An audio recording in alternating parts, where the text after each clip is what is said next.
আব্বু আব্বু, তুমি জানো আমাদের স্কুলে একজন নতুন টিচার আসছে। দেখতে অনেক ভালো, আমাকে অনেকগুলো চকলেট দিচ্ছে, আমাকে অনেক আদর করে। রাইসা, তোমাকে বলছি না বাহিরের মানুষ তোমাকে কিছু দিলে নিতে না, তারপরেও তুমি ওনার কাছ থেকে কেন নিলে? আব্বু, আমি তো নিতে চাইনি, ম্যাম আমাকে জোর করে দিচ্ছে। আজকের পর থেকে তুমি কখনো ওই টিচারের থেকে কিছু নিবে না। যদি তোমার টিচার কিছু বলে তাহলে বলবে আব্বু মানা করছে, কথাটা মনে থাকবে? ঠিক আছে আব্বু, আমি আর কখনো ম্যাম থেকে কিচ্ছু নিব না। ওকে, এখন রুমে গিয়ে পড়তে বসো। আব্বু তোমার রাফি চাচ্চুর সাথে কথা বলবো। রাইসা ঠিক আছে বলে রুমে চলে গেল। তখন রাফি আমাকে বলল, তুই রাইসার সাথে এভাবে কথা বলছিস কেন? তুই তো জানিস রাইসা এখনো ছোট, তাই এখনো কিছু বুঝতে পারে না। তুই তো জানিস আমার রাইসাকে অন্য কেউ ভালোবাসলে আমি সহ্য করতে পারি না, তাহলে রাইসা আমাকে কম ভালোবাসবে? তোর ধারণা ভুল। সব মেয়েরা চায় মায়ের ভালোবাসা পেতে, কিন্তু রাইসা কখনো কি তার মায়ের ভালোবাসা পেয়েছে? পায়নি। তাই হয়তো টিচারের সাথে কথা বলতে ওর ভালো লাগছে। আমি চাই না রাইসাকে অন্য কেউ ভালোবাসুক। রাইসার বাবাও আমি, মাও আমি। তাকে ঘিরে আমার সব। আমার বাবা মা থেকেও না থাকার মতো। আর আমি ওদের কখনো ক্ষমা করব না। তারা নিজেদের স্বার্থে আলাদা হয়ে গেছে, আমার কথা একটাবার চিন্তা করলো না। দোষ করেছে তারা। আমার কি দোষ ছিল? তারা আমাকে এতিমের মতো রেখে চলে গেল কেন? কথাগুলো বলতে চোখ দিয়ে পানি পড়ে গেল। তখন রাফি বলল, থাক, কান্না করিস না। এটা তোর কপালে লেখা ছিল। আগের কথা ভুলে গিয়ে সামনের দিকে এগিয়ে চল। আমি তো তাদের কথা ভুলে গেছি। হঠাৎ তুই রাইসার বাবা মার কথা বললি, তাই ওদের কথা মনে পড়ল। আচ্ছা, ওসব কথা বাদ দে। আজকে মন্ত্রী বলছে তার সাথে দেখা করতে। আমি বলছি তুই ফ্রি হলে দেখা করে আসবি। ঠিক আছে, চল এখন গিয়ে দেখা করে আসি। এই বলে রাজু আর রাফি বাসা থেকে বেরিয়ে আসলো। আসার সময় খালাকে বলে আসলো রাইসাকে খাবার খাইয়ে ঘুম পাড়িয়ে দিতে। আর রাফি রাজু নিজের গাড়িতে উঠলো। রাজুর গাড়ির সামনে এবং পেছনে 4টা গাড়ি আসছে, সবগুলোই রাজুর লোক। প্রায় 30 মিনিট পর মন্ত্রীর বাসায় চলে আসলো। রাজুকে দেখে মন্ত্রীর সিকিউরিটি গার্ড তাড়াতাড়ি গেট খুলে দিল। বাসার ভেতরে ঢুকে গাড়ি থেকে নেমে মন্ত্রীর বাসার দরজায় দাঁড়ালো। রাফি কলিং বেল চাপ দিল। কিছুক্ষণ পর আন্টি দরজা খুলে দিল। রাজু আর রাফিকে দেখে বলল, আরে রাজু, রাফি, তোমরা আসো, ভেতরে আসো। তা হঠাৎ আমার বাসায় কি মনে করে? আসলে আন্টি, আঙ্কেল আমাকে দেখা করতে বলেছে, তাই আসলাম আর কি। তা আঙ্কেল কোথায়? তোমার আঙ্কেল তো ওয়াশরুমে আছে, তোমরা সোফায় বসো, আমি তোমাদের জন্য নাস্তা পাঠিয়ে দিচ্ছি। থাক আন্টি, লাগবে না। আঙ্কেল কি জন্য ডেকেছে কথাগুলো শুনে চলে যাব, আপনাকে কষ্ট করতে হবে না।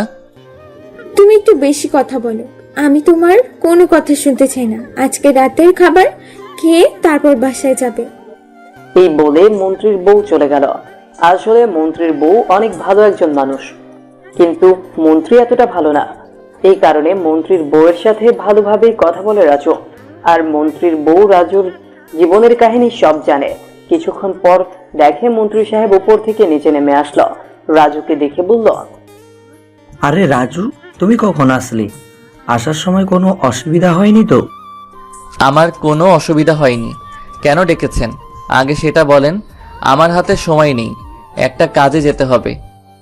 তুমি তো জানো সামনে নির্বাচন আসছে। গেছেবার তো তোমার কারণে মন্ত্রী হয়েছি। আমি চাই এইবারও যেন কেউ মন্ত্রী হতে না পারে। এইবার আমি থাকতে চাই। কথা ঘুরিয়ে পেঁচিয়ে না বলে সোজাসুজি বলেন, আমাকে কি করতে হবে? আমি চাই আমার বিপক্ষে প্রার্থী যেন এবার নির্বাচন করতে না পারে। তাকে তুমি বসিয়ে দিবে। তোমার যত টাকা লাগে আমি দিব। সেটা ঠিক আছে, কিন্তু টাকার অ্যামাউন্ট এবার বেশি লাগবে। 1 কোটি টাকা লাগবে। যদি দিতে পারেন তাহলে কাজ হয়ে যাবে। ঠিক আছে, আমি রাজি আছি। তুমি এখন অ্যাডভান্স 50 লাখ নিয়ে যাও। কাজ শেষ হলে বাকি টাকা পেয়ে যাবে। আপনি ভালো করে জানেন আমি কাজের আগে সব টাকা না নিয়ে কাজ করি না। সো আগে সব টাকা পরিশোধ করতে হবে, তারপর আপনার কাজ হয়ে যাবে। ঠিক আছে, সালাম। রাসেলকে 1 কোটি টাকা দিয়ে দাও। ম্যানেজার ঠিক আছে বলে ভিতরে গিয়ে 1 কোটি টাকার একটা সুটকেস নিয়ে আসলো। মন্ত্রী আমার হাতে টাকা দিয়ে বলল, এই নাও, এখানে পুরো 1 কোটি টাকা আছে। আমার কাজটা যেন হয়ে যায়। আজ পর্যন্ত এই রাজু কোনো কাজে ব্যর্থ হয়নি। আপনার কাজ মনে করেন হয়ে গেছে, আমরা এখন আসি। হঠাৎ আন্টি আমাদের সামনে এসে বলল, খাওয়া দাওয়া না করে কোথাও যাওয়া হচ্ছে না। খাবার খেয়ে তারপর বাসায় যাবে। আমি সবকিছু রেডি করেছি, তোমরা ফ্রেশ হয়ে টেবিলে গিয়ে বসো। কি আর করার, ওনার কথা ফেলতে পারলো না। রাজু আর রাফি ওয়াশরুমে ঢুকে ফ্রেশ হয়ে তাদের সাথে খাবার খেয়ে বিদায় নিয়ে চলে আসলো। তারপর রাজু তার আস্তানায় গেল। আস্তানায় গিয়ে দেখে রাজুর লোক নয়নকে চেয়ারে বেঁধে রাখছে। নয়ন রাজুকে দেখে বলল, তুই আমাকে ধরে এনেছিস কেন? যদি আমার ভাই জানতে পারে তুই আমাকে ধরে আনছিস, তাহলে তোকে দুনিয়াতে বাঁচিয়ে রাখবে না। তুই ভালো করে জানিস আমার কাজে কেউ বাধা দিলে আমি তাকে দুনিয়ায় বাঁচিয়ে রাখি না। তাহলে কেন আমার কাজে বাধা দিলি? তোর লোক আমার ভাইয়ের এরিয়া থেকে চাঁদা তুলতে গেছে, তাই ওদের বাধা দিয়েছি। আমরা কি কখনো তোর এরিয়া থেকে কখনো চাঁদা তুলেছি? তাহলে তুই কেন আমাদের এরিয়া থেকে চাঁদা তুলতে গেলি? শোন ভালো করে, আমি রাজু সব জায়গা থেকে চাঁদা তুলবো। তোর ভাই রকি আমার কিছুই করতে পারবে না। তুই আবার আমার লোকের গায়ে হাত তুলছিস। আজকে তোকে মেরে তোর ভাইয়ের কাছে পাঠিয়ে দিব, দেখি তোর ভাই আমার ডা ফেলাতে পারে। তুই একটা ভীতু। তোর যদি এত সাহস থাকে আমার ভাইয়ের সামনে আমাকে মেরে দেখা, তাহলে বুঝবো তোর অনেক সাহস। তোকে আমরা মাফিয়া জানবো। ঠিক আছে, তাহলে আমি তোর চ্যালেঞ্জ অ্যাকসেপ্ট করলাম। কালকে বিকালে তোর ভাইয়ের আস্তানায় গিয়ে তোকে মারবো। ওকে ছেড়ে দে। আমার কথা শুনে রাফি বলল, ওকে ছেড়ে দেওয়া কি ঠিক হবে? তাকে যদি মারতে না পারিস তাহলে ওদের সাহস বেড়ে যাবে। আরে ওকে আমি মারবো না। এইসব ছোটখাটো পাতি নেতাকে মেহেদি মারবে? হ্যাঁ, মেহেদি একাই ওদের জন্য যথেষ্ট। মানে মেহেদি তাহলেই বেঁচে আছে, ও এখনো মরে নাই। আমরা তো ভেবেছিলাম মেহেদি আর দুনিয়ায় বেঁচে নেই। সেটা সময় হলে দেখতে পাবি। তুই এখনো দাঁড়িয়ে আছিস কেন? যা তাড়াতাড়ি, তা না হলে তোকে আমার লোক মারতে মারতে বের করবে। এমনি কালকে তোর দুনিয়ার শেষ দিন। রাজুর কথা শুনে নয়ন দৌড় দিয়ে আস্তানা থেকে বেরিয়ে গেল। রাজু সবার কাছ থেকে বিদায় নিয়ে বাসায় চলে আসলো। কলিং বেল চাপ দেওয়ার পর খালা এসে দরজা খুলে দিল। রাজু খালাকে বলল, খালা, রাইসা কি ঘুমিয়ে গেছে? ও কি খাবার খেয়েছে? আমার কথা কিছু বলছে?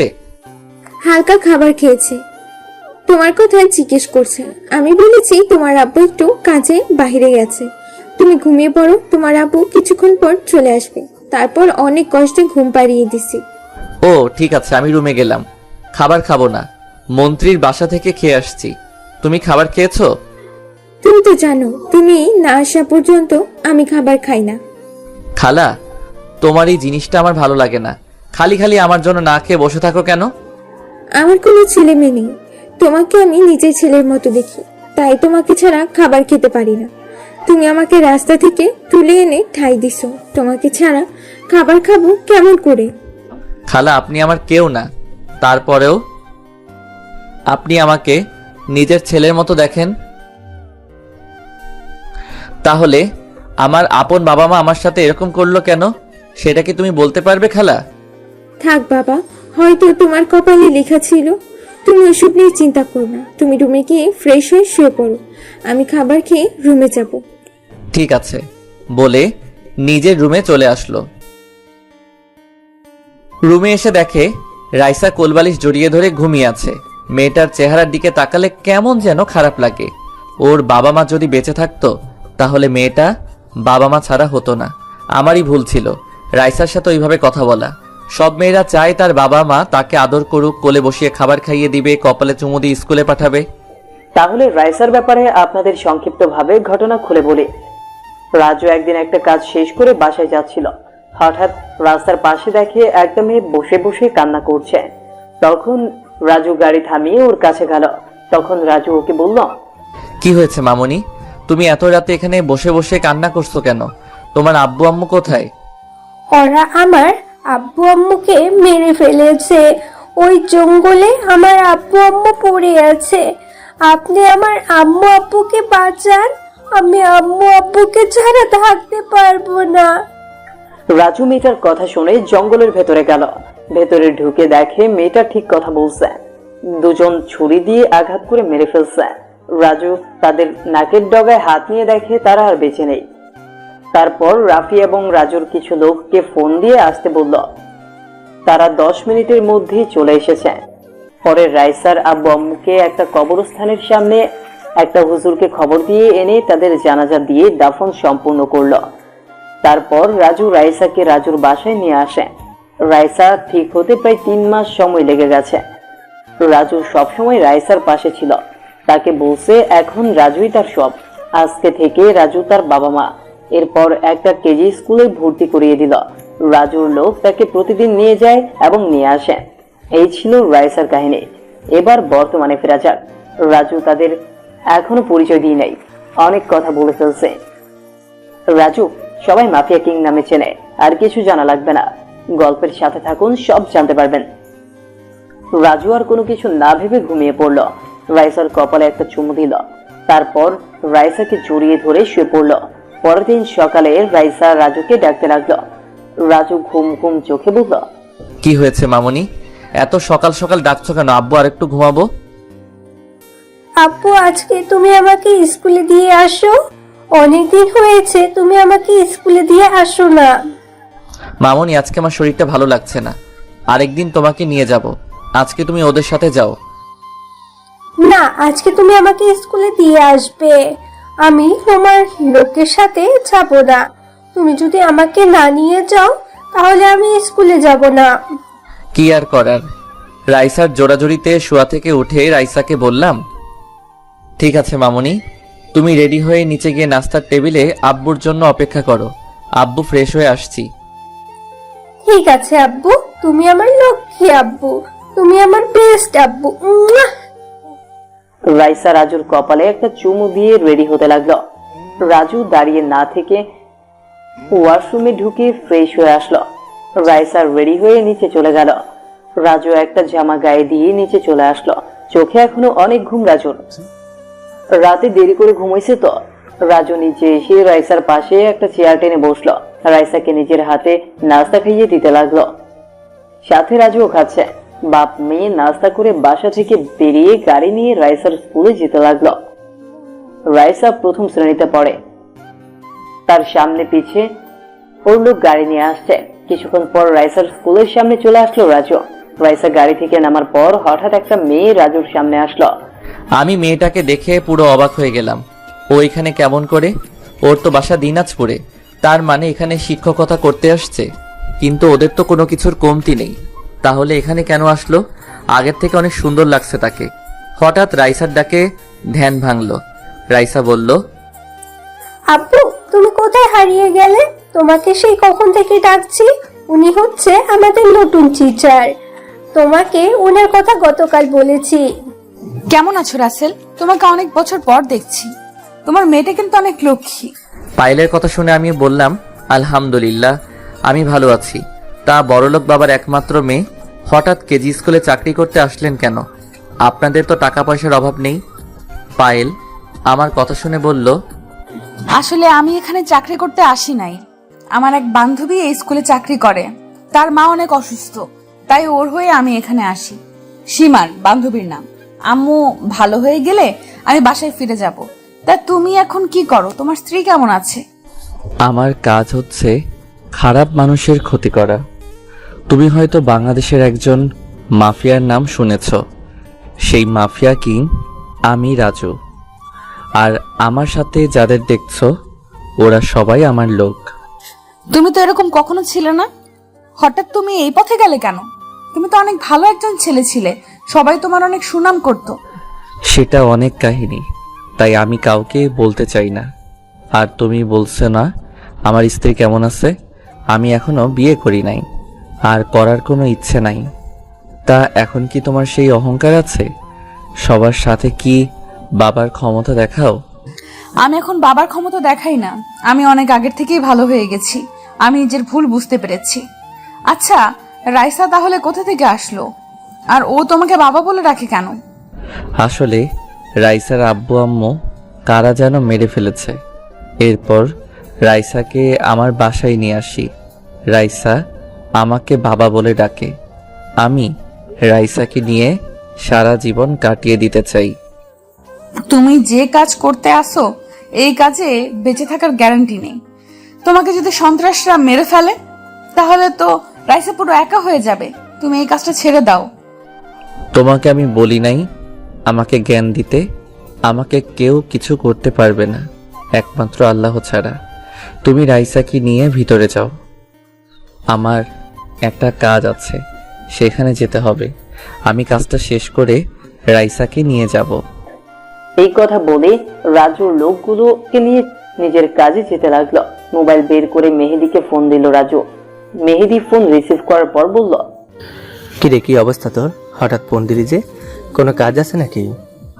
আমি ভালো আছি। তোকে যে কারণে ফোন দিছি, সবাইকে ট্রেনিং দেওয়া কি হয়ে গেছে? সবাইকে ট্রেনিং দেওয়া হয়ে গেছে। এখন আমরা নিচ থেকে উঠতে পারি। যে ট্রেনিং দিচ্ছি সবাইকে, ওদের একজনের সাথে 5-6টা কিছুই না। শুনে খুশি হলাম। এখন তাদের নিয়ে ওপরে উঠে আয়। রনি রাস্তায় গিয়ে নয়নকে তার সামনে মেরে আসবি। যদি মারতে পারিস তাহলে আমাকে মাফিয়া কিং বলে জানবে। আর ওদের মতো টোকাই মাস্তানকে মারতে আমার লোকগুলি যথেষ্ট। তুই কোনো চিন্তা করিস না, তোর কাজ হয়ে যাবে। তা কোন সময় যেতে হবে, আর এখন তুই কোথায়? তুই ওদের নিয়ে বিকাল 5টায় রনি রাস্তানায় যাবি। আর আমি এখন রাফি এবং কিছু লোক নিয়ে মন্ত্রীর বিপক্ষ প্রার্থীর বাসায় যাচ্ছি। ওকে বসিয়ে দিতে হবে। এই কাজের জন্য মন্ত্রী 1 কোটি টাকা দিয়েছে। ঠিক আছে, তুই তাহলে ওই কাজ শেষ করে আয়। আমি সবাইকে রেডি করছি। নয়নকে মেরে তোর কাছে ফোন দিয়ে জানিয়ে দেব। ঠিক আছে বলে ফোনটা কেটে দিল। প্রায় 30 মিনিট পর মন্ত্রীর বিপক্ষ প্রার্থীর বাসায় চলে আসলো। সিকিউরিটি গার্ড ওদেরকে আটকালে রাফি ঠাস করে 2টা থাপ্পড় মেরে দেয়। সিকিউরিটি গার্ড আর কোনো কথা বলে না, গালে হাত দিয়ে চুপ হয়ে গেছে। রাজুরা সবাই বিপক্ষ প্রার্থীর দরজার সামনে দাঁড়িয়ে কলিং বেল চাপ দিল। কিছুক্ষণ পর একজন মায়ের বয়সী লোক এসে দরজা খুলে দিল। দেখে মনে হচ্ছে বিপক্ষ প্রার্থীর স্ত্রী। রাজু আর রাফিকে দেখে বলল, তোমরা কারা? আমার বাসায় কি? রাফির কথা শুনে মহিলা তাদের ভেতরে গিয়ে বসতে বলল। তারপর মহিলা ভেতরে চলে গেল। রাজু আর রাফি ভেতরে ঢুকে চারপাশে তাকিয়ে দেখতে লাগলো। মনে মনে বলল, হায় রে, সব কিছু অবৈধ টাকায় করা। কিছুক্ষণ পর বিপক্ষ প্রার্থী আমাদের সামনে আসলো। আমাকে দেখে চিনে ফেলছে। তখন আমাকে বলল, আরে রাজু, তুমি আমার বাসায় কেন? আমার লোকেরা কি তোমার কোনো ক্ষতি করেছে? তুমি শুধু একবার বলো, আমি তোমার সামনে ওদের কঠিন শাস্তি দেব। আরে আমার কেউ কিছু করে নাই, আর কারো করার সাহস নেই। আমি যেটা বলার জন্য এসেছি, শুনেছি আপনি নাকি এবার মন্ত্রী নির্বাচন করবেন। তুমি ঠিকই শুনেছ। আমি ওই শফিকুলকে এবার হারিয়ে ছাড়ব। দেশের মানুষ আমার পক্ষে আছে। এবার আমার মন্ত্রী নির্বাচন কেউ ঠেকাতে পারবে না। তাই নাকি? তাহলে আমি বসে বসে ললিপপ খাবো। আপনাকে বসানোর জন্য 1 কোটি টাকা পেয়েছি। এখন আমি চাই আপনি বসে পড়ুন। তা না হলে এই রাজু কি করতে পারে আপনি তা ভালো করেই জানেন। আমি কখনো এবার বসবো না। এবার আমি নির্বাচন করবই। তুমি আমার কিছুই করতে পারবে না। তুমি জানো না আমার হাত বড় বড় মাফিয়াদের সাথে আছে। আপনি মনে হয় জানেন না আপনার কোথায় কি আছে। আমি সবকিছু জানি। আপনার ঢাকায় 6টা বাড়ি আছে, সব অবৈধ টাকায় করা। গুলশানের ভিতরে 5টা মদের গোডাউন আছে, 3টা আবাসিক হোটেল আছে। এখানে মেয়েদের দিকে ব্যবসা করেন। আরও অনেক কিছু আছে, সেগুলোর কথা নাই বললাম। আমি যদি এগুলো দেশের মানুষকে দেখাই এবং ধ্বংস করে দেই, তাহলে আপনি কিভাবে নির্বাচন করবেন? আমি যদি সরকারের কাছে সবকিছু বলে দেই, তাহলে আপনি কোথায় যাবেন? প্লিজ রাজু, তুমি আমার এত বড় সর্বনাশ করো না। আমি তোমার কথায় রাজি আছি। আমি মন্ত্রী নির্বাচন করব না, তারপরও তুমি আমার ক্ষতি করো না। কথাটা যেন মনে থাকে। তা না হলে আমি কি করতে পারি আপনি ভালো করেই জানেন। আমি যেন আপনার বাসায় আর আসতে না হয়। আবার যদি আসি তাহলে আপনি দুনিয়ায় বেঁচে থাকবেন না। এই বলে বিপক্ষ প্রার্থীর বাসা থেকে সবাই বেরিয়ে আসলো। বিপক্ষ প্রার্থীর বাসা থেকে বেরিয়ে সোজা স্কুলের সামনে চলে গেল। গেটের সামনে গিয়ে দেখে রাইসার পায়েল দাঁড়িয়ে আছে। রাজুকে দেখে রাইসা দৌড় দিয়ে রাজুর সামনে আসলো। কি ব্যাপার মামুনি, আজকে তোমার পড়ালেখা কেমন হয়েছে? কোনো শিক্ষক তোমার গায়ে কি হাত তুলছে? না আব্বু, এই স্কুলে সবাই অনেক ভালো, আমাকে সবাই আদর করে। আব্বু, ম্যাম তোমাকে কিছু কথা বলবে। ম্যাম, আপনি কি বলবেন আব্বুকে? আসলে রাজু, এখানে আমাকে কি একটা বাসা নিয়ে দিতে পারবে? সীমার বাসায় থাকতে আমার ভালো লাগছে না। তাদের দুইটা রুম, একটাই ওর আব্বু আম্মু ঘুমায়, আরেকটাই সীমা আর ওর ভাই ঘুমায়, তার উপরে আমি। তাই বলছি আমাকে একটা বাসা খুঁজে দাও। পায়েলের কথা শুনে রাইসা রাজুকে বলল, আব্বু, তুমি ম্যামকে আমাদের বাসায় নিয়ে চলো। এখন থেকে ম্যাম আমাদের বাসায় থাকবে, আমার সাথে খেলবে, একসাথে কার্টুন দেখবে, আমার কাছে অনেক ভালো লাগবে। প্লিজ আব্বু, তুমি না করো না। তুমি আমার বাসায় থাকতে পারো, তবে আমার কোনো কিছুতে কথা বলতে পারবে না। আমি কখন কি করি, কোথায় যাই, অনেক রাতে বাসায় ফিরি কেন, এসব কথা আমাকে বলতে পারবে না। শুধু রাইসার কথা ভেবে তোমাকে বাসায় নিয়ে যাচ্ছি। ঠিক আছে, আমি তোমার কোনো কিছুতে এই কথা বলবো না, শুধু কিছুদিনের জন্য। সীমার আম্মু সুস্থ হলে আমি বাসায় ফিরে যাব। ঠিক আছে বলে পায়েলকে গাড়িতে উঠতে বললাম। রাইসাকে মাঝখানে বসালাম। আমি আর পায়েল রাইসার দুই পাশে বসলাম। কিছুক্ষণ পর বাসে চলে আসলো। গাড়িতে কেউ কোনো কথা বলল না। গাড়ি থেকে নেমে রাজু পায়েল এবং রাইসার দরজার সামনে দাঁড়িয়ে কলিং বেল চাপ দিল। কিছুক্ষণ পর খালা এসে দরজা খুলে দিল। তাদের সাথে পায়েলকে দেখে খালা বলল, রাজু, এই মেয়েটাকে, তাকে তো চিনতে পারলাম না। তোমার কি কিছু হয়? আসলে খালা, ও হচ্ছে পায়েল। আমরা দুজনে একসাথে দিনাজপুরে পড়েছি। এখানে একটা বান্ধবীর বাসায় এসেছে, তারপর সব খুলে বললাম। ও, এই ব্যাপার। আমার কোনো সমস্যা নেই মা, তোমার যতদিন মন চায় থাকতে পারো। রাইসা আর আমি বাসায় সবসময় থাকি। ঠিক আছে খালা, তুমি পায়েলকে একটা রুম দেখিয়ে দাও। আমি আমার রুমে গেলাম। আমি এখন একটু রেস্ট নিব। কোনো কিছুর দরকার হলে রাফি অথবা বাহিরের লোককে বলবে, তারা এনে দিবে। ঠিক আছে রাসেল, তুমি রুমে গিয়ে রেস্ট নাও। যদি খাবার খেয়ে ঘুম যেতে তাহলে অনেক ভালো হতো। ওকে খালা, আমি ফ্রেশ হয়ে আসছি। তুমি খাবার রেডি করো। আর পায়েল, তুমি ওপরের ডান পাশের রুমে চলে যাও, রুমে সবকিছু আছে। পায়েল ঠিক আছে বলে উপরে চলে গেল। রাজু আর কোনো কথা না বলে রাইসাকে কোলে করে নিয়ে রুমে চলে আসলো। বাপ মেয়ে দুজনে একসাথে গোসল করে রাইসাকে জামা কাপড় পরিয়ে দিয়ে রাজু একটা জামা গায়ে দিয়ে দুজনেই নিচে চলে আসলো। রাজু, খালা এবং রাইসা চেয়ার টেনে বসলো। তারপর পায়েলের জন্য অপেক্ষা করতে লাগলো। কিছুক্ষণ পর সিঁড়ির উপর চোখ পড়তেই রাজু চমকে উঠলো। দেখে পায়েল একটা নীল রঙের জামা গায়ে দিয়ে নিচে নামতেছে। দেখতে অনেক কিউট লাগতেছে। আরে, রাজুর জীবনে এসব ভালোবাসা হবে না। পায়েল নিচে এসে রাইসার পাশে একটা চেয়ার টেনে বসলো। তারপর খালা খাবার বেড়ে দিতে লাগলো। হঠাৎ দেখে রাফি এক জায়গায় দাঁড়িয়ে আছে। তখন রাজু বলল, কি রে, তুই ওখানে দাঁড়িয়ে আছিস কেন? তোকে কি বলে বসাতে হবে? নাকি তোর লজ্জা করছে আমাদের সাথে বসতে? আসলে তেমন কিছু না, তোরা খেয়ে নে। আর একটা কথা বলবি, তোর মাথা ফাটিয়ে ফেলবো। তাড়াতাড়ি চেয়ার টেনে বস। রাফি আর কোনো কথা না বলে একটা চেয়ার টেনে বসলো। খালাও তাদের সাথে বসে পড়লো। সবাই মিলে খাবার খাচ্ছে। রাজু রাইসাকে খাইয়ে দিতে লাগলো, নিজেও খেতে লাগলো। হঠাৎ রাইসা বলে উঠল, ম্যাম, আপনি একা একা খাচ্ছেন, আমাকে খাইয়ে দিবেন না? আমার খুব ইচ্ছে করে আপনার হাতে খাবার খেতে। সরি রাইসা, আমি মনে করেছি তুমি তোমার আব্বুর হাতে ছাড়া অন্য কারোর হাতে খাবার খাও না, তাই তোমাকে বলি নাই। তুমি হাঁ করো, আমি তোমাকে খাইয়ে দিচ্ছি। পায়েলের কথা মতো রাইসা হাঁ করলো। তারপর পায়েল রাইসাকে খাবার খাইয়ে দিতে লাগলো। রাজু কাজ শেষ, নয়নের শরীর থেকে মাথা আলাদা করে ফেললাম। রনিকে পায়ের মধ্যে 2টা গুলি করেছি। রনি তার ভাইয়ের মরাদের সামনে বসে কান্না করছে। আসার সময় রনিকে ওয়ার্নিং দিয়ে এসেছি, আর কখনো যেন তোর কাছে বাধা না দেয়। যদি কখনো তোর কাজে বাধা দেয় তাহলে ওর ভাইয়ের মতো তাকে উপরে পাঠিয়ে দেব। শুনে খুব খুশি হলাম। রনি হয়তো আমাকে ছোটখাটো মাস্তান মনে করছে। আমার পাওয়ার সম্বন্ধে তার কোনো আইডিয়া নেই। ও সিংহের গুহায় পা দিছে। ঠিক কথা বলেছিস। এখন বল আমরা কি করব? আবার কি মাটির নিচে চলে যাব নাকি ওপরেই থাকবো? না, তোরা উপরে থাকার দরকার নেই, তোরা আবার নিচে চলে যা। দরকার হলে আমি তোকে জানাবো। মেহেদি ঠিক আছে বলে ফোন কেটে দিল। রাজু বিছানা থেকে উঠে ওয়াশরুমে ফ্রেশ হতে চলে গেল। ফ্রেশ হয়ে একটা জামা গায়ে দিয়ে রুম থেকে বেরিয়ে আসতেই কারোর সাথে ধাক্কা খেয়ে দুজনেই নিচে পড়ে গেল। যার সাথে ধাক্কা খেল সে আর কেউ না, পায়েল। পায়েলের ঠোঁটের সামনে রাজুর ঠোঁট। পায়েল ঘন ঘন নিঃশ্বাস নিচ্ছে, দুজন দুজনের দিকে তাকিয়ে আছে। ইচ্ছে করছে পায়েলের ঠোঁটের সাথে ঠোঁট লাগিয়ে দিতে, কিন্তু রাজু নিজেকে কন্ট্রোল করে তাড়াতাড়ি উঠে গেল। রাজু এক হাত বাড়িয়ে পায়েলকে উঠালো।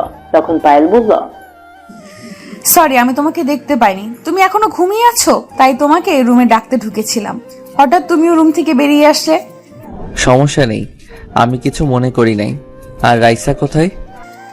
রাইসা আমার রুমে পড়তে বসেছে, তাকে পড়া দেখিয়ে তোমাকে ডাকতে আসলাম। ঠিক আছে, আমি বাহিরে গেলাম, ফিরতে রাত হতে পারে। তুমি রাইসাকে খাবার খাইয়ে দিয়ে ঘুম পাড়িয়ে দিও। যদি কিছু মনে না করো একটা কথা বলি, আমি তোমাকে টাকা দিচ্ছি, আসার সময় আমার জন্য কিছু ক্যাডবেরি নিয়ে এসো। তোমার টাকা লাগবে না, আমার কাছে কি টাকা নেই? আমি বসে বসে খেলেও আমার টাকা ফুরাবে না। পায়েল আর কোনো কথা বলল না। রাজু বাসা থেকে বেরিয়ে আসার পর রাফি রাজুর সাথে আসলো, আর রাজুর লোক সবসময় রাজুর সাথে থাকে। তারা একটা কাজে গেল, কাজটা শেষ করে আসতে একটু বেশি রাত হয়ে গেছে। আসার সময় পায়েলের কথা মতো এক কার্টুন ক্যাডবেরি নিয়ে আসলো বাসায়। বাসায় আসার পর দরজার সামনে দাঁড়িয়ে কলিং বেল চাপ দেওয়ার পর পায়েল এসে দরজা খুলে দিল। রাজু পায়েলকে দেখে বলল, কি ব্যাপার, তুমি এখনো জেগে আছো কেন? রাইসা কি ঘুমিয়ে গেছে? তাকে খাবার খাইয়ে ঘুম পাড়িয়ে দিলাম। আমি তোমার জন্য অপেক্ষা করতে লাগলাম, খালা এতক্ষণ ছিল, আমি ওনাকে রুমে পাঠিয়ে দিছি। তো তুমি এত রাতে জেগে আছো কেন? তোমাকে বাসা থেকে বেরিয়ে যাওয়ার সময় বলছি না আমার আসতে রাত হবে? ওটা কোনো ব্যাপার না, আর আমার ঘুম আসছিল না। আমার ক্যাডবেরি কোথায়? তুমি কি বাচ্চা নাকি যে তোমার জন্য আমি ক্যাডবেরি নিয়ে আসব, আর তুমি আমাকে যে তোমাকে আমার ক্যাডবেরি এনে দিতে হবে শুনি একটু। ও আচ্ছা, এটাও তো সত্যি কথা। আমি তোমার কে? ঠিক আছে, লাগবে না। আপনি আপনার মেয়ের জন্য এনেছেন, এটাই তো সবচেয়ে বড় কথা।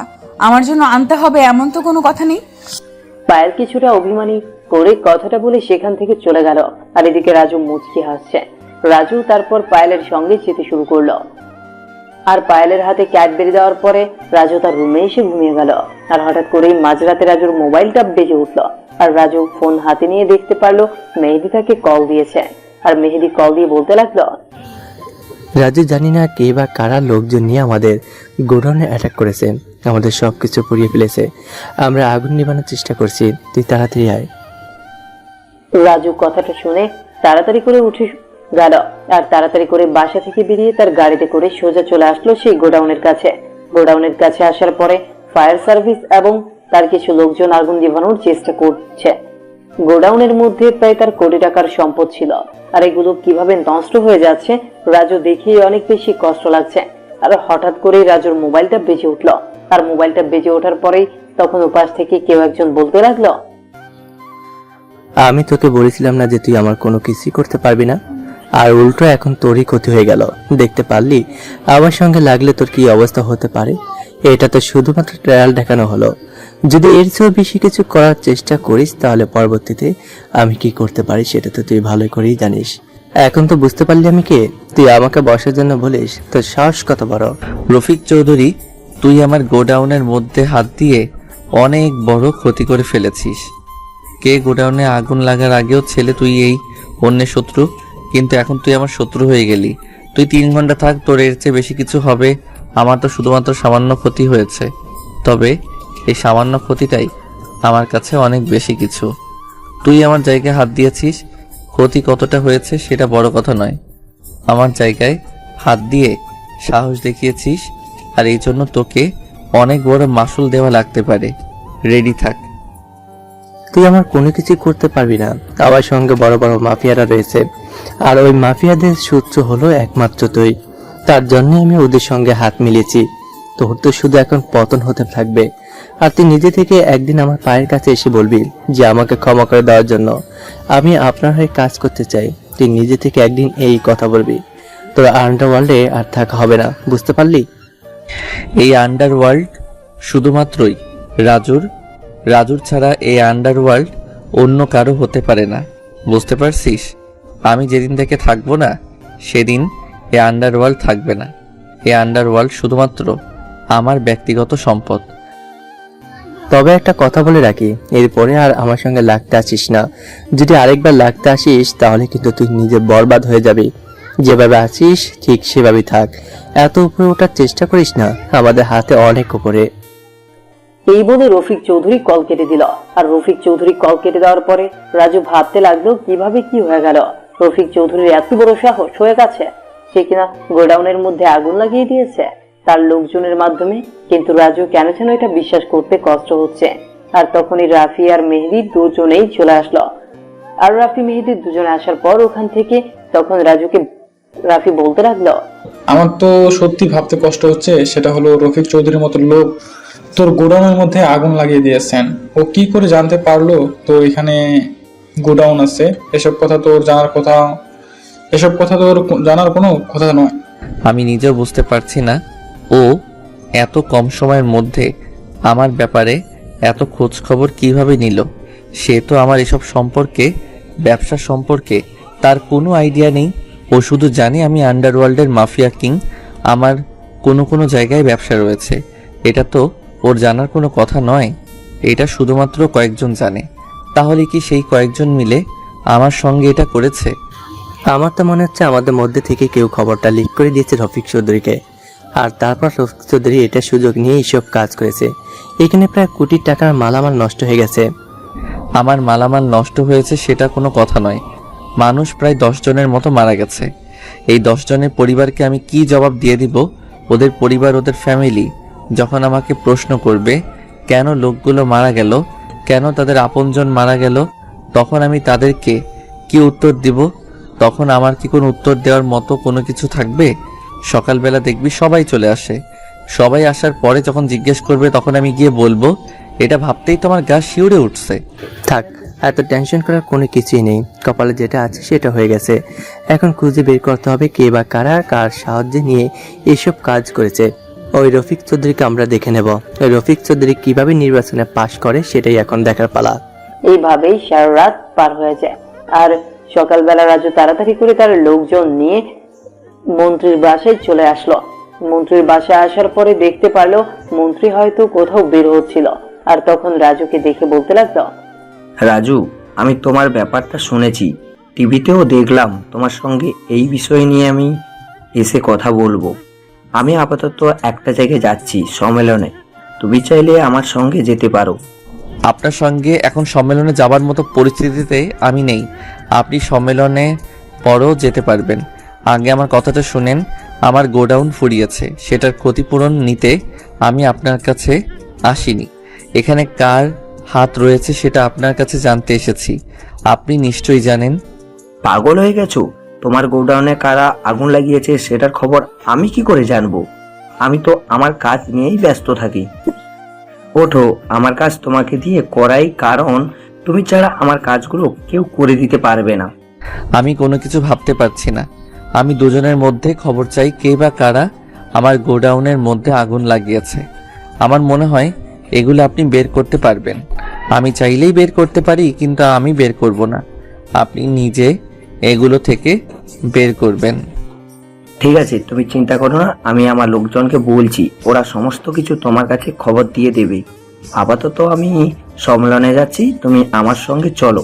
তোমার সম্মেলনে যাওয়ার খুবই প্রয়োজন, ভবিষ্যৎ এমপি বলে কথা। আমাকে এমপি বানিয়ে দিলে তখন তো আপনাদের ভাত উঠে যাবে, কারণ আমি এমপি থেকে মন্ত্রী হব, মন্ত্রী থেকে প্রধানমন্ত্রী। তখন তো আপনাদেরকে আমি নাকের টাকা দিয়ে ঘোরাবো। তার চেয়ে ভালো হয় না যেখানে আছি সেখানেই থাকি? তোমাকে এমপি হওয়া লাগবে, কারণ আমি জানি তুমি সবার সঙ্গে সবকিছু করলেও আমার সঙ্গে কোনো কিছু করবে না, কারণ আমি তোমাকে অনেক বিশ্বাস করি। আর আমি তুমি ছাড়া চলতে পারবো না, এটা আমি মানি। ঠিক আছে, চলুন সম্মেলনে যাওয়া যাক। সম্মেলনে গেলে মানুষ আমাকে হয়তো নতুনভাবে চিনবে। আজকে থেকে শুরু হলো নতুন মিশন, উপরে ওঠার। এইদিকে রাজু মন্ত্রীর সঙ্গে সেই সম্মেলনে যেতে শুরু করলো, আর ওইদিকে লেডি কুইন রফিক চৌধুরীর সঙ্গে দেখা করলো। রফিক চৌধুরী তখন লেডি কুইনকে সবকিছু বলতে লাগলো রাজুর ব্যাপারে। আর সবকিছু শোনার পরে লেডি কুইন তখন রফিক চৌধুরীকে বলতে শুরু করলো, আপনি কোনো চিন্তা করবেন না, আপনি হবেন মন্ত্রী, আর এই নির্বাচনে আপনি জয়ী হবেন। ওই সাইফুল আর রাজু আপনার জন্য ক্ষতি করতে পারবে না। এটা তো শুধুমাত্র ট্রায়াল দেখালাম, এখনো তো অনেক কিছু বাকি আছে। আর এই রাজুকে আমি যদি আমার নিজের হাতে না মেরেছি, আমার নাম লেডি কুইন নয়। তুমি যেভাবে বলেছিলে আমি রাজুকে ঠিক সেভাবেই কথা বলেছি, কিন্তু আমার মনে হয় না রাজু আমাকে ছেড়ে দেবে। রাজু আমাকে যেখানে পাবে সেখানে গুলি করবে। আর রাজু কতটা ভয়ঙ্কর সেটা আমি ভালো করে জানি। আমার তো ভয় করছে রাজু যদি আমাকে তার আগে মেরে দেয়। এত ভয় পাওয়ার কোনো কিছু নেই। আপনি যদি মন্ত্রী হতে পারেন তাহলে আমার জন্য অনেক সুবিধা হবে। আমি আপনার সকল ব্যবসা আমি খুব সহজে চালাতে পারবো, বুঝতে পেরেছেন? আর তাই আপনাকে মন্ত্রী হওয়া লাগবে। আর আপনাকে মন্ত্রী হতে যা কিছু করা লাগে সকল কিছু আমি খরচ করব, সকল কিছু আমি দেখব। আপনি শুধু দেখে যান আমি কি করি। সেটা ঠিক আছে, কিন্তু আমাকে পর্যাপ্ত পরিমাণে সাপোর্ট সিকিউরিটি দেওয়া লাগবে। আমার পাশের লোকগুলোকে আমি নিজে বিশ্বাস করতে পারছি না, কারণ ওরা রাজুর কাছে কোনো কিছুই না। মাসি, রাজুর ব্যাপারে আরো ভালো করে খোঁজ নেওয়া লাগবে না? কে আছিস? রাজুর ব্যাপারে ভালো করে খোঁজ নেই, তার আগে পেছনের ভবিষ্যতে সব কিছু খুঁজে বের কর। আমার সব কিছু জানা লাগবে, আর ওর কাছে থেকে আন্ডারওয়ার্ল্ডে আমার দখল করা লাগবে যেভাবেই হোক। লেডি কুইনের কথায় তার লোকজন সকলেই তাদের কাজে লেগে পড়ল। রাজুর ব্যাপারে সব খুঁজে বের করল। রাজু সম্মেলনের কাজে অনেক বেশি ব্যস্ত হয়ে পড়ল। মন্ত্রী সবার সামনে ঘোষণা করলো এবারের এমপি ইলেকশনে রাজু প্রার্থী। মন্ত্রী নিজের বক্তব্য দেওয়ার মাঝে কথাটা বলেছে, আর রাজু এসব শোনার জন্য প্রস্তুত ছিল না। রাজুর কোনো ইচ্ছে নেই এসব রাজনীতি করার জন্য।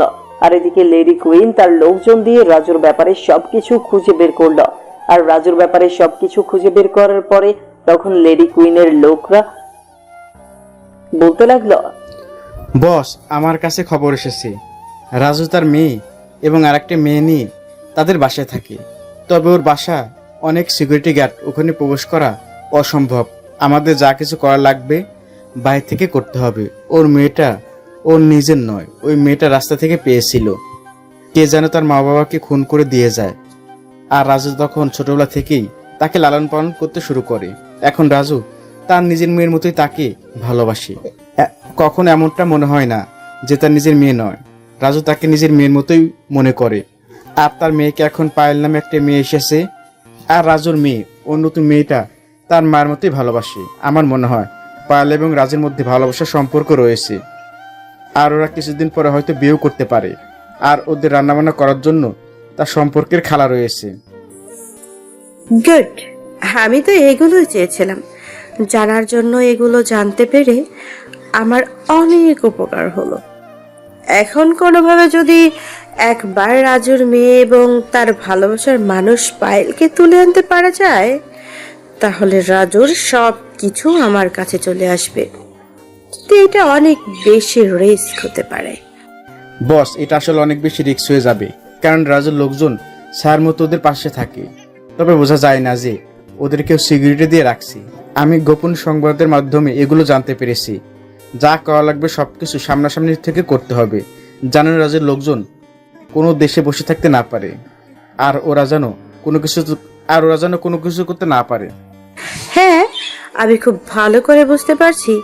থাক, এসব কিছু নিয়ে আর তোর টেনশন করতে হবে না। এবার যা করার সবকিছু আমাকেই করতে হবে। যা, এবার তুই তোর নিজের কাজ কর। এই কথা বলার পরে রাকিব চলে গেল। রাকিব চলে যাওয়ার পরে এদিকে লেডি কুইন খুব ভালো একটা প্ল্যান তৈরি করে ফেলেছে। আর পরদিন সকালবেলা রাইসার স্কুলের সামনে লেডি কুইন চলে আসলো ছদ্মবেশী ধারণ করে। আর রাইসার স্কুলের সামনে এসে দাঁড়িয়ে আছে। আর কিছুক্ষণ পরে রাইসা যখনই বের হলো তখনই লেডি কুইন ছদ্মবেশী টিচার সেজে তাকে বলতে লাগলো, কি ব্যাপার আম্মু, তুমি কোথায় যাচ্ছ? আমি তো তোমার সঙ্গে দেখা করার জন্যই এসেছি। চলো আমরা দুজনে মিলে গিয়ে ফুচকা খাবো। তুমি না অনেক বেশি ফুচকা পছন্দ করো। কে আপনি? আমি তো আপনাকে চিনি না। আর আমি আপনার সঙ্গে ফুচকা খেতে কেন যাব? আমার নতুন আম্মু আসবে, তার সঙ্গে আমি বাসায় গিয়ে ফুচকা খাবো। আমি বাইরের জিনিস খাই না, বাবা নিষেধ করে দিয়েছে, বুঝতে পারছেন আপনি? ওকে, তাহলে তো খাওয়া যাবে না। তাহলে তোমাকে আমি চকলেট কিনে দেই। তুমি চকলেট খাবে? আমার কাছে অনেকগুলো চকলেট রয়েছে। তুমি চকলেট নাও, এখানেই খাও। না, আমি তো আপনাকে চিনি না, আপনার কাছ থেকে খাবো কেন? দাঁড়ান, আমি আম্মুকে ডাক দিয়েছি। আরে ডাকতে হবে না, আমি তোমার একটা আন্টি হই, বুঝতে পেরেছো? তোমার বাবা আমার খুব ভালো বন্ধু, আর তুমি আজকে থেকে আমাকে আন্টি বলে ডাকবে, বুঝতে পেরেছো? না, আমি আপনাকে আন্টি বলে ডাকবো না। আমি আপনাকে চিনি না মানে চিনি না। বাবা বলে দিয়েছে অপরিচিত কারো সঙ্গে কোনো কথা না বলতে এবং তাদের হাতে কোনো কিছু না খাওয়ার জন্য। সেটা তো অপরিচিত মানুষদের জন্য, আর আমি তো তোমার বাবার পরিচিত। তুমি আমাকে কখনোই দেখোনি। আমি আসলে এখানে থাকি না, তো সেই জন্য তুমি আমাকে চিনতে পারছো না। তবে সমস্যা কোথায়, আমরা তো পরিচিত হয়ে নিব। এই যে এখন পরিচয় হয়ে নিচ্ছি তোমার সঙ্গে। তুমি ভিডিও গেমস পছন্দ করো, তোমার জন্য আমি একটা টেপ কিনে নিয়ে এসেছি, এই নাও। লেডি কুইন যখনই বক্সটা দিতে যাবে তখনই পেছন থেকে পায়েল রাইসাকে ডাক দেয়, আর রাইসা এটা না নিয়ে দৌড়ে তার কাছে চলে গেল। তার কাছে চলে যাওয়ার পরে রাইসা তখন পায়েলকে বলতে লাগলো, আম্মু জানো, আমাকে না একটা আন্টি চকলেট দিতে চেয়েছে, তার উপর আবার ভিডিও গেমস খেলার জন্য ট্যাব দিতে চেয়েছে। আমি ওইগুলো নেইনি, কিন্তু উনি বলেছেন উনি নাকি আমার আন্টি হয়। ওই যে দেখো, উনি গাড়িতে করে চলে যাচ্ছে। শোনো, তুমি আমার আগে কখনোই এখানে গেটের কাছে আসবে না, বুঝতে পেরেছো? আর এই বিষয়ে এখনই তোমার আব্বুকে কোনো কিছু বলার প্রয়োজন নেই। যদি আবারও আসে তাহলে তুমি তোমার আব্বুর কাছে বলবে, বুঝতে পেরেছো? আর অন্যের দেওয়া কোনো জিনিস কোনো কিছু খাবে না আমাকে না বলে। আগে আমাকে জানাবে, তারপর তুমি খাবে, ওকে? এই কথা বলার পরে পায়েল এবং রাইসা দুজনেই বাসায় চলে আসলো। বাসায় আসার পরে ফ্রেশ হয়ে খাওয়া দাওয়া করলো, আর এদিকে রাজুর জন্য অপেক্ষা করতে লাগলো। কিন্তু এদিকে রাজু তার কাজে ব্যস্ত থাকায় দুপুরে বাসায় আসতে পারছে না।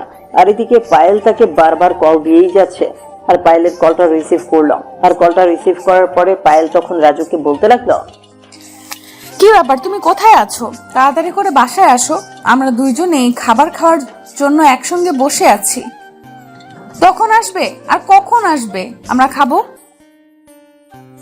এসব বাজে বাজে কাজ না করলে তোমার পেটের বাচ্চা হজম হয় না, তাই না? সবাই মিলে একসঙ্গে খাবার খাবো। রাইসা নিজেই বলেছে যে বাবাকে ছাড়া খাবে না, তো এখানে আমি কি করতাম?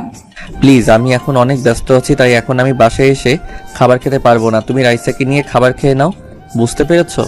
আমাকে ফোন করো না এখন। আমি যখন ছিলাম না তখন তো তুমি ঠিকই রাইসার থেকে সময় দিতে, আর এখন আমি এসে গেছি তো এই জন্য তোমার আর গায়ে লাগছে না। ঠিক আছে, তোমার আশা লাগবে না, তুমি তোমার কাজ নিয়েই ব্যস্ত থাকো। আর আজকে বাসায় কিভাবে ঢুকবো সেটাই আজকে দেখবো। তুই বুঝতে পারছো না কেন আমি সত্যি অনেক বেশি ব্যস্ত আছি, যার জন্য আমি আসতে পারবো না। প্লিজ তুমি রাইসাকে মানিয়ে তুমি নিজেও খেয়ে নাও, ওকে? এইদিকে তখনই রাজু কল কেটে দেয়। রাজু কল কেটে দেওয়ার পরে তখন পাশে থাকা রাফি রাজুকে বলতে লাগলো, দোস্ত, মেয়েটা তোকে অনেক বেশি ভালোবাসে রে। এটা তোর কাছে কোনো কিছুই চায় না, শুধু চায় তোর কাছে থাকার জন্য। এটা সবকিছু ছেড়ে দিয়ে তোর ভালোবাসার জন্য এসে গেছে। তুই আর তাকে আর কষ্ট দিস না, তুই এবার তাকে বিয়ে করে নে। যেহেতু তোরা একই বাড়িতে আছিস, তাই কোনো কিছু হওয়ার আগেই তোরা বিয়েটা করে নে। তুই সবকিছু জেনেও আমাকে বিয়ের কথা বলছিস? এখন কি আমার বিয়ে করা সম্ভব? আর এমন তো না যে আমি এসবের জন্য পাগল হয়ে গেছি। হ্যাঁ, ওর প্রতি আমার ফিলিংস কাজ করে, এটা ঠিক আছে, কিন্তু ভাই দেখ, বিয়ে মানে তো অন্য কিছু। ওর অন্য রুমে থাকে, আমি অন্য রুমে থাকি, তাহলে তো সমস্যা কোথায়? হ্যাঁ, এটা তুই ঠিক বলেছিস, কিন্তু দেখ, একটা মেয়ে যখন ভাববে যে ও তো আমার হাজব্যান্ড, আর একটা মেয়ে যখন মনে করবে তার স্বামীকে তার আগলে রাখা সম্ভব, তাহলে এটা অন্যরকম ভালো লাগা মানে? আমি তোকে বলে বোঝাতে পারছি না। ও তো এখন তোর স্ত্রী না, ও কি বলে শান্তি পাবে? তুই কি বোঝাতে চাচ্ছিস আমি খুব ভালো করে বুঝতে পারছি। ঠিক আছে, তুই যেহেতু বলছিস আজকেই কাজী অফিসে গিয়ে আমরা বিয়ে করে নেব। আর রাইসাল থাকে ও আপন করে নিয়েছে। এখন আম্মু বলতে শুরু করে দিয়েছে অন্তত পক্ষে রাইসার জন্য হলেও পায়েলকে আমার কাছে রাখতে হবে। আবারও তুই ভুল কথা বললি। রাইসার জন্য নয়, তুই তোর নিজের ভালো থাকার জন্য পায়েলকে তোর সঙ্গে রাখবে। আর রাইসা তো অন্য সাবজেক্ট। পায়েল রাইসা কেউ অনেক বেশি ভালোবাসে। তারপর রাজু তার নিজের কাজ করতে শুরু করলো আর বিকেলবেলা বাসায় ফিরল। বাসায় ফেরার পরে তখন পায়েলকে নিয়ে সোজা কাজী অফিসে চলে আসলো। আর মোটামুটি পারিবারিক ভাবেই তাদের বিয়েটা হয়ে যায়। রাজুর যত বন্ধু বান্ধব, যত লোকজন ছিল সকলেই বিয়েতে উপস্থিত ছিল। আর বিয়েটা করার পরেই রাজু সন্ধ্যার সময় পায়েলকে বাসায় রেখে সোজা চলে যায় তার কাজে। তারা এখন গোডাউনের মধ্যে সকল মালামাল আবার নতুন করে ওঠাতে হবে, ব্যবসাটা আবার নতুন করে করতে হবে। যতটা ক্ষতি হয়েছে তার কিছুটা হলেও রিকভারি করার লাগবে। আর এই কারণেই রাজু অনেকটা ব্যস্ত সময় পার করছেন। আর এদিকে পায়েলের অনেক বেশি ভালো লাগছে রাজুকে তার নিজের করে পেয়েছে, কিন্তু তার মনের মধ্যে কেমন যেন একটা অস্থিরতা লাগছে। আর এই কারণেই রাইসা তাকে বলতে লাগলো, সত্যি কি এখন আমি তোমাকে নিজের আম্মু হিসাবে পেয়ে গেছি? তুমি তো আমাকে ছেড়ে কখনোই যাবে না। কথা দাও, আমি তোমাকে এবং বাবাকে একই সঙ্গে চাই, ওকে? না মা, তোমাকে ছেড়ে আমি আজকে থেকে কোথাও যাব না, কারণ তোমার বাবা তো আমাকে সারা জীবনের জন্য এই বাড়িতে রেখে দিয়েছে, বুঝতে পেরেছো? রাইসা এবং পায়েল দুজনেই কথা বলতে লাগলো আর দুষ্টুমি করতে লাগলো। আর এদিকে রাজু তার নিজের কাজে ব্যস্ত ছিল। আর রাজুর কাজে মেহেদি কল দিল। মেহেদি কল দেওয়ার পরে রাজুকে যেটা বললো সেটা শোনার জন্য মোটেও প্রস্তুত ছিল না রাজু। মেহেদি তখন উপাস থেকে বলতে লাগলো, বস, আমি সবকিছু জানতে পেরে গেছি। এটার পেছনে কে আছে, কে তোকে পেছন থেকে বাস দেওয়ার চিন্তা ভাবনা করছেন। যাকে এত সম্মান করিস, যাকে এত ভালোবাসিস, তার জন্য এত কাজ করে দিলি, সেই তোকে পেছন থেকে ছুরি মেরে দিয়েছে। মন্ত্রী লেডি কুইনের সঙ্গে হাত মিলিয়েছে গোপনে, আর মন্ত্রী নিজে থেকেই এসব কাজ করাচ্ছে। মন্ত্রী চায় যে তুই এদিকে রফিক চৌধুরীকে মেরে ফেলবি, আর এদিকে সে খুব সহজে মন্ত্রী হয়ে যাবে, আর সঙ্গে সঙ্গে লাভ হয়ে যাবে ওই লেডি কুইনের। ঠিক আছে, আজকে রাতেই মন্ত্রী খেলাটা শেষ করব। শালার এত বড় সাহস, ও আমাকে পেছন থেকে ছুরি মেরে দিয়েছে, আমার লোকগুলোকে মেরে ফেলেছে, ওদের পরিবার এখনো পর্যন্ত আহাজারি করছে। তাহলে আমি সবকিছু ব্যবস্থা করি, তুই সবকিছু ব্যবস্থা কর। ওই মন্ত্রীকে আজকে পৃথিবী থেকে বিদায় করে দেব। তার কত বড় সাহস, এসে পেছন থেকে এভাবে ছুরি মেরে দিয়েছে। আমি সকালে প্রমাণ পেয়ে গেছি, আমি তোর কাছে সবকিছু পাঠিয়ে দিচ্ছি। আমার কাছে সিসি ক্যামেরা ফুটেজ রয়েছে, এখানে মন্ত্রী এবং কথা বলেছে, কথার রেকর্ড সহ রেকর্ড করা হয়েছে। এই বলে রাজু তার অন্য একটা গোডাউনে চলে আসলো। এটা তার অন্য একটা আস্তানা। আর আস্তানায় আসার পরে রাজুর যত লোকজন ছিল সবাইকে একসঙ্গে বলতে লাগলো কিছু কথা। আর এদিকে লেডি কুইন আর তার লোকজন গিয়ে রাইসাকে কিডন্যাপ করে নেয়। আর এদিকে কিডন্যাপ করে নিয়ে যায় জঙ্গল বাড়িতে। সেখানে মন্ত্রী এবং তার সকল লোকজন রয়েছে। আর এদিকে মন্ত্রী তার লোকজন দিয়ে রফিক চৌধুরীকে মেরে ফেলেছে। পায়েল খুবই ভালো করেই বুঝতে পারছিল যে এমন কিছু হতে যাচ্ছে তাদের সঙ্গে।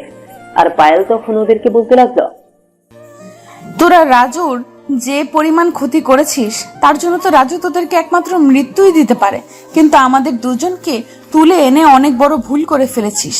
তোদের বাঁচার যতটা না আশঙ্কা ছিল এখন সেটাও নেই। আমাদের গায়ে হাত দিয়ে অনেক বেশি ভুল করেছিস। আর কোনো কিছু বলবি না। তোর বাসর ছিল, আজকে বাসর তুই আমাদের সঙ্গে করবি। তোকে তো আজকে বিকেলবেলা রাজা চৌধুরী বিয়ে করেছে, আর এখন পর্যন্ত বাসর করেনি। আর আজকে আমাদের সঙ্গে বাসরাত করবি সবার সামনে। মন্ত্রী সাহেব, আপনার না বাসরাত করার ইচ্ছে? হ্যাঁ, সেটাই তো দেখতে পাচ্ছি, আর এর জন্যই তো আমি তাকে আমার লোকজন দিয়ে তুলে এনেছি। শালির এত দেমাগ কোথায় যাবে? সবার সামনে আমি তোকে নষ্ট করব, দেখি তোর নাগর সে কি করতে পারে। তুমি তো পায়ে ধরে কথা বলেছি, তবুও প্লিজ এইসব কথা বলিস না রাইসার সামনে। আমি চাই না আমার মেয়ের সামনে এইসব কথা শুনতে।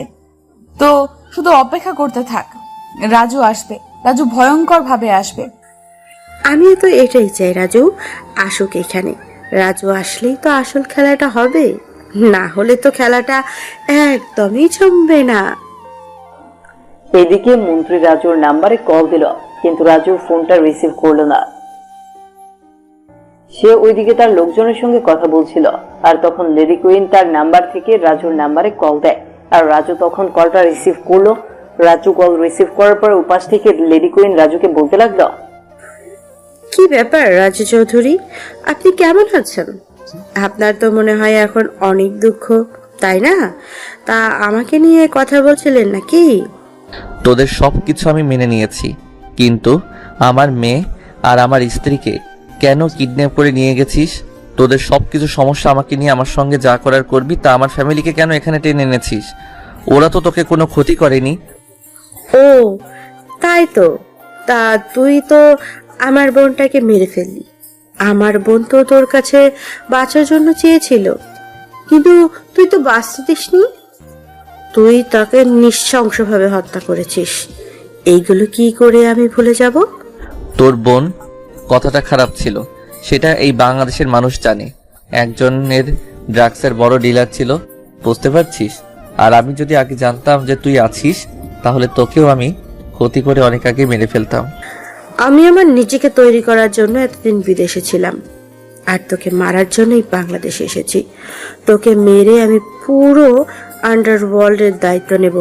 এই আন্ডারওয়ার্ল্ড শুধুমাত্রই আমার থাকবে, শুধুমাত্র আমার।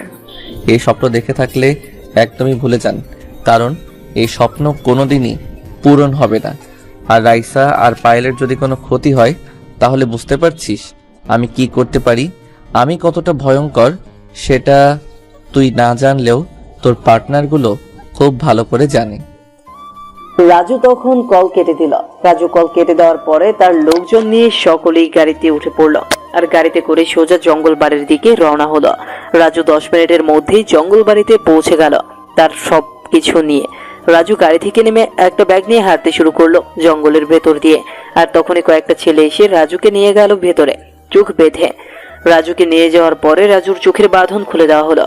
রাজুর চোখের বাঁধন খুলে দেওয়ার পরে মন্ত্রী তখন রাজুকে দেখে বলতে লাগলো, তুই আমাকে ছবল দেওয়ার চেষ্টা করেছিলি তাই না? তুই মন্ত্রী হয়ে আমাকে খেয়ে ফেলবি? ওই দিন কথাটা অনেক বেশি বুকে লেগেছিল, আর তার জন্যই তো আমি আমার সকল কিছু সাজিয়ে ফেললাম। আমাকে দাঁড়ায় তুই মন্ত্রী হয়েছিস, আর সেখানে কিনা তুই আমাকেই পেছন থেকে ছুরি মেরে দিয়েছিস। বাঘ সবসময় বাঘই থাকে, বুঝতে পারছিস? তুই আমাকে এখানে টেনে অনেক বেশি ভুল করেছিস। তোকে মেরে আমি আমার সেই ভুলের প্রায়শ্চিত্ত করব। তুই সবসময় বলতি না যে এসব খারাপ কাজে কেউ একজন আছে, সে সব কিছু নিয়ন্ত্রণ করছে।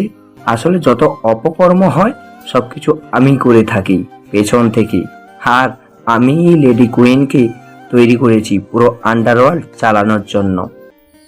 এত বড় বড় কথা বলছিস, তাহলে চলে আয় সেই জঙ্গল বাড়িতে।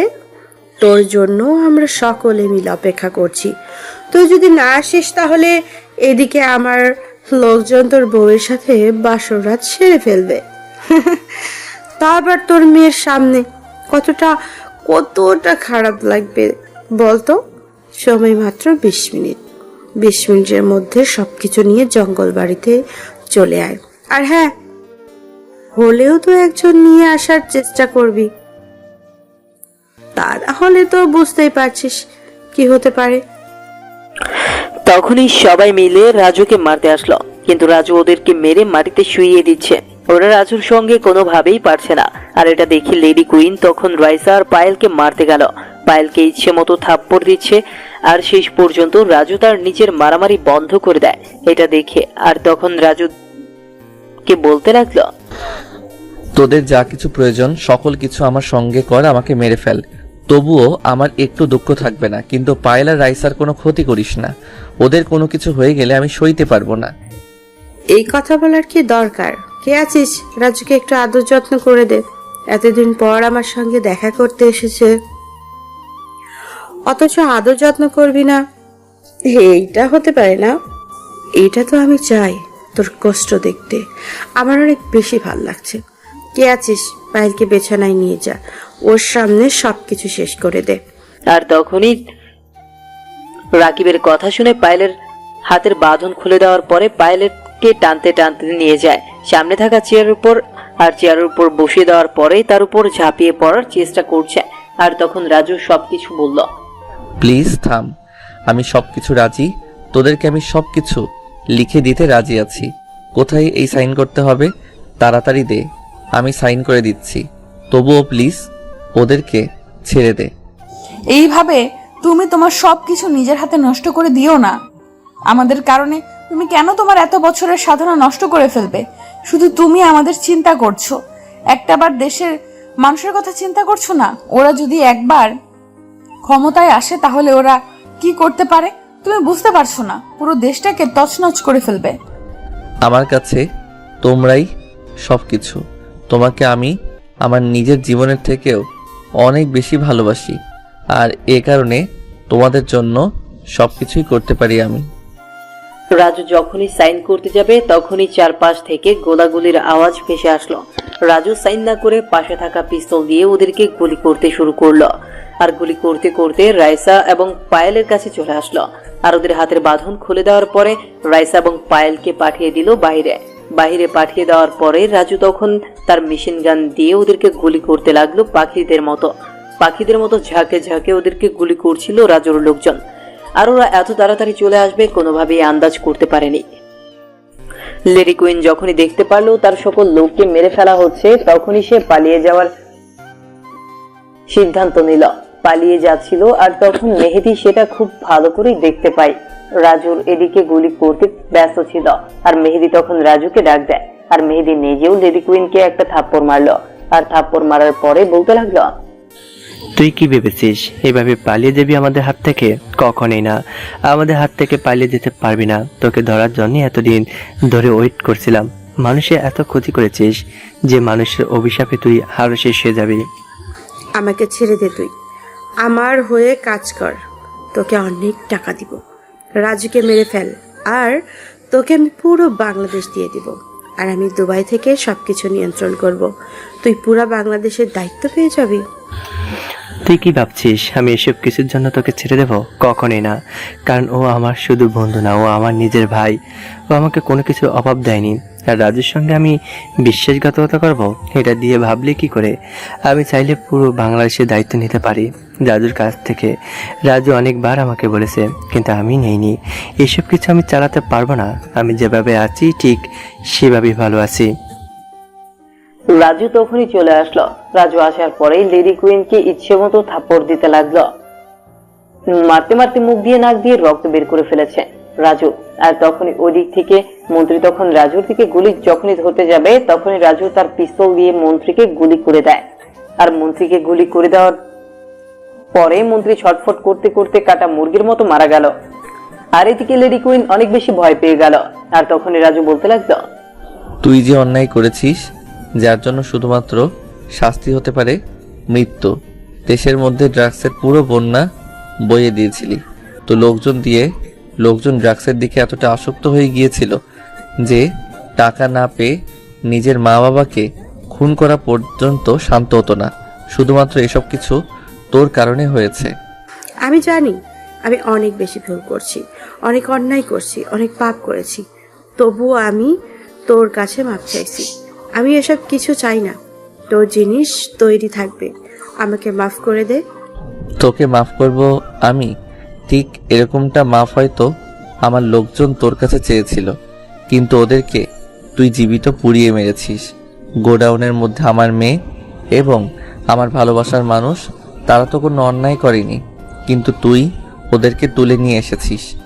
তারপর রাজু আর কোনো কথা না বলে ওকে গুলি করে দেয়। আর গুলি করে দেওয়ার পরে ছটফট করতে করতে সেখানেই মারা গেল। তারপর রাজু সবাইকে নিয়ে চলে আসলো বাসায়। আর পায়েলকে বাসায় নিয়ে আসার পরে পায়েল কিছুটা আপসেট হয়ে আছে। মেয়েটা অনেক বেশি ভয় পেয়েছে। রাইসা গাড়িতেই ঘুমিয়ে গিয়েছিল আর রাইসাকে ঘুম পাড়িয়ে দেয় রাজু। ঘুম পাড়িয়ে দেওয়ার পরে রাজু রাইসার পাশে শুয়ে আছে। আর কিছুক্ষণ পরে পায়েল চলে আসলো। পায়েল এসে রাজুর বুকে শুয়ে পড়লো আর কান্না করছিল। আর তখন রাজু মাথায় হাত বুলিয়ে দেওয়ার পরে বলতে লাগলো, আজকে তোমার যদি কোনো কিছু হয়ে যেত তাহলে আমি কাকে নিয়ে বাঁচতাম? তুমি যে আমার শেষ সম্বল। আমি সব সময় আল্লাহর কাছে দোয়া করেছিলাম আমি যেন তোমার কাছে আবারও ফিরে আসতে পারি। কি ব্যাপার, তুমি এভাবে কান্না করছো কেন? আমি তো আছি তোমার পাশে, তাই না? আর আজকে তো আমাদের বিয়ে হয়েছে, আজকে আমাদের বাসর রাত, তবু কেন কান্না করছো আমাকে পেয়ে? আরে পাগলি, আমার কোনো কিছুই হবে না যদি তোমার ভালোবাসা আমার থাকে। আর এখন আর কোনো কথা হবে না, মেয়ে ঘুম থেকে উঠে পড়বে। এমনিতে মেয়ের উপর দিয়ে যা ধকল দিয়েছে। আগে কথা দাও, তুমি আমাকে আজকে রাতে আমার সব অধিকার দেবে।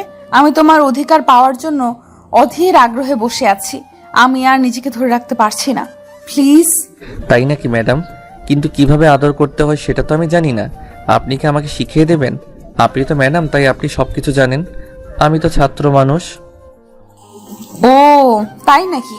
আপনাকে সবকিছু শিখিয়ে দেওয়া লাগবে? চলেন সোফায় চলেন, তারপর আপনাকে সবকিছু শিখিয়ে দিচ্ছি কিভাবে কি করতে হয়। রাজু পায়েলকে কোলে তুলে নিয়ে সোফায় চলে গেল আর পায়েলকে শক্ত করে জড়িয়ে ধরে হারিয়ে গেল এক অজানা রাজ্যে। আর এইভাবেই না হয় চলতে থাকুক তাদের মিষ্টি ভালোবাসার গল্পটা। নিত্য নতুন ভালোবাসার গল্প পেতে আমাদের চ্যানেলটি এখনই সাবস্ক্রাইব করুন। নিত্য নতুন ভালোবাসার গল্প পেতে আমাদের চ্যানেলটি এখনই সাবস্ক্রাইব করে পাশে থাকবেন।